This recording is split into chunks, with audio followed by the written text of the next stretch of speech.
Assalamualaikum warahmatullahi wabarakatuh. Kembali lagi di podcast mata kuliah Ekonomi Kreatif. Pada podcast kali ini, podcast yang kedua akan membahas materi atau akan menyuguhkan materi untuk pertemuan yang kedua, yaitu mengenai inovasi atau konsep inovasi. Karena di dalam mata kuliah ekonomi kreatif kita juga membutuhkan sebuah inovasi begitu. Jadi di sini saya akan menjelaskan terlebih dahulu mengenai konsep inovasi sebelum nantinya kita akan mempraktekannya di dalam sebuah ekonomi kreatif.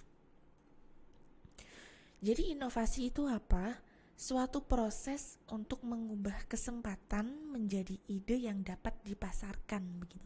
Inovasi sebagai suatu kombinasi visi untuk menciptakan suatu gagasan yang baik dan keteguhan serta dedikasi untuk mempertahankan konsep melalui implementasi.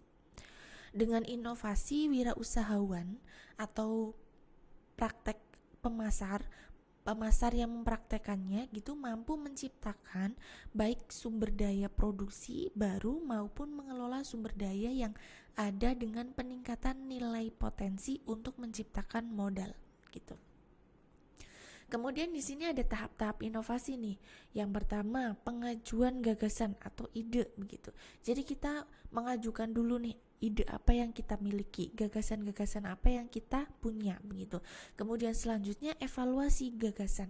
Kita memilih gagasan yang sudah kita ajukan.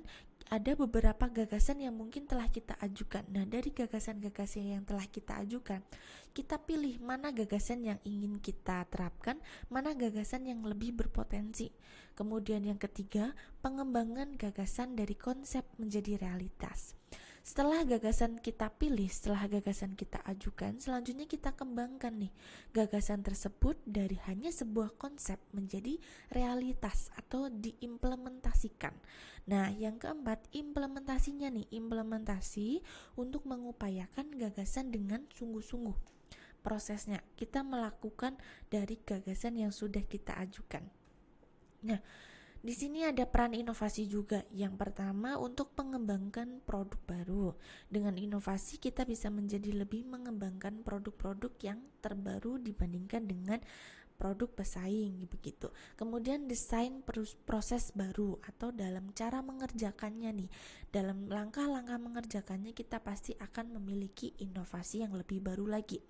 Kemudian struktur organisasi yang baru, kemudian bentuk-bentuk hubungan yang baru, kemudian strategi bisnis dengan terobosan yang lebih baru lagi. Jadi inovasi itu adalah berperan dari sesuatu yang lama atau tradisional menjadi sesuatu yang lebih baru lagi, menjadi sesuatu yang lebih terbaruan lagi dari gagasan atau ide yang sudah kita ajukan. Kemudian selanjutnya ada peluang inovasi. Yang pertama, penelitian dan pengembangan. Kemudian keberhasilan atau kegagalan yang dapat dijadikan sumber gagasan gitu. Jadi dari sebuah keberhasilan atau kegagalan itu bisa menjadikan sebuah inovasi yang baru.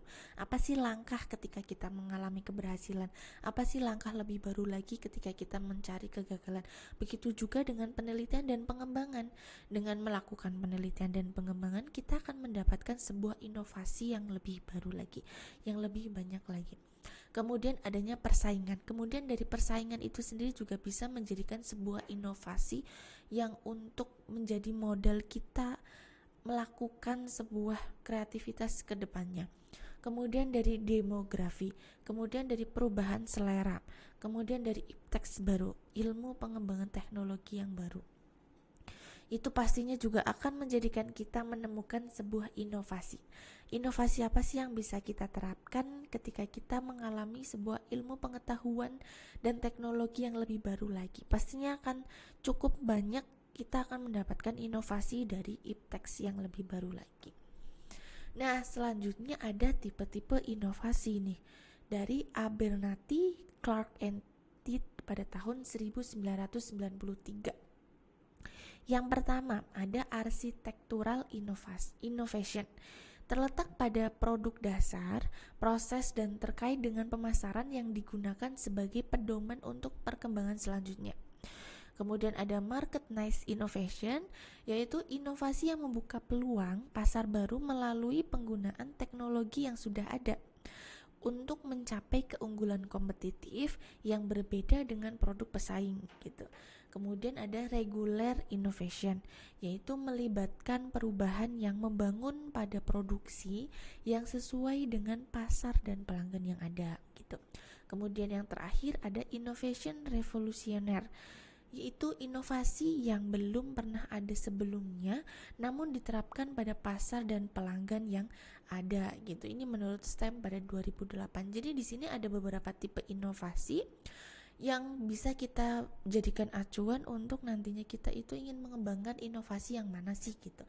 Inovasi yang sesuai dengan apa yang kita butuhkan, inovasi yang seperti apa yang harus kita terapkan, inovasi yang seperti apa yang harus kita kembangkan sesuai dengan kemampuan dari perusahaan kita. Agar apa? Agar kita mampu untuk bisa mencapai keunggulan kompetitif itu tadi, yaitu untuk lebih berbeda dengan para pesaing kita begitu. Jadi ada beberapa yang bisa kita terapkan dalam mengembangkan sebuah inovasi seperti itu.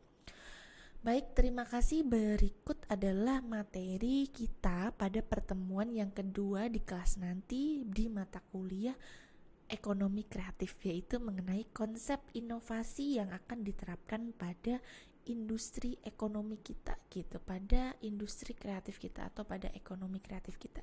Nanti kita akan lebih penjelasan detail lagi di kelas gitu, untuk beberapa contoh-contoh juga di dalam tipe-tipe atau inovasi-inovasi yang ada di dalam ekonomi kreatif. Baik, terima kasih. Wassalamualaikum warahmatullahi wabarakatuh.